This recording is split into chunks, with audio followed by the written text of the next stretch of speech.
Նույնիսկ փողոցում եթե 300,000 մարդ լինի, կարա падգամավորը մենա անդրդ հիմա ասենք թե 2018 թվին փողոցում հանրապետական կուսակցության падգամավորին այս խղճի մտքի ազատության ուրեմն բազմաթիվ մարդիկ դուրս էին եկել փողոց ու Էդվարդ Շարմազանովը ազգային ժողովի падգամավոր մնացել է անդրդվելի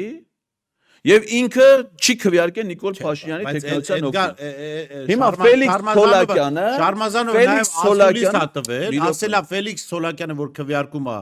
Նիկոլի օգտին, այդ 13 հոգին, դա հանրապետական կուսակցության որոշում է։ Չէ, կոնկրետ Ֆելիքս Սոլակյանը կողմա քվեարկել նաև մայիսի 2-ին։ Լավ, ուրիշ 13 հոգին։ Ովքեր քվեարկել։ Դե մինչև դրան հասնելը, չէ, այդ 100,000 մարդ էլի փողոցում էր, չէ։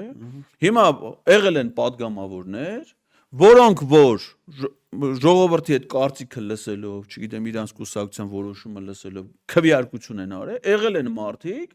որոնք կապ չունի ինչքան մարդ է փողոցում, ինչ են արել, իրանք մնացել են իրանց սկզբունքային համոզմունքներից ելնելով ու չեն քվեարկել։ Ասենք օրինակ 18 թվին падգամավոր է եղել Աղվան Վարդանյանը, որ եղել է Հայ հեղափոխական դաշնակցության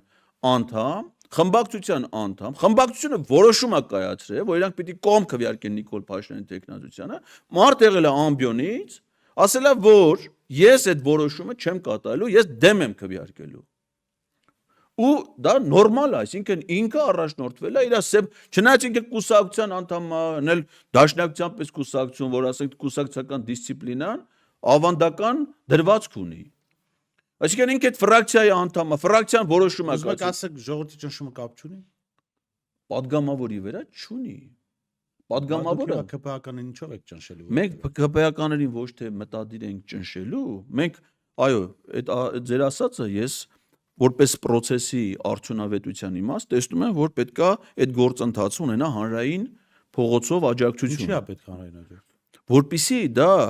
ոչ թե ազդի ԿՊՀ-ականների վրա, որ իրանք ճնշվեն փողոցով, այլ հակառակը։ Իրանք դուրս գան այն ճնշումից, որի տակ հիմա իրանք գտնվում են։ Իրանք հիմա ճնշման տակ են։ Այդ խմբակցության падգամավոր Հովիկ Աղազարյանը Իմնեմնի մի ոդքասթի ժամանակ մանրամասն պատմել է, թե ինչ փոխհարաբերություններ գոյություն են ԿՊ խմբակցությունում։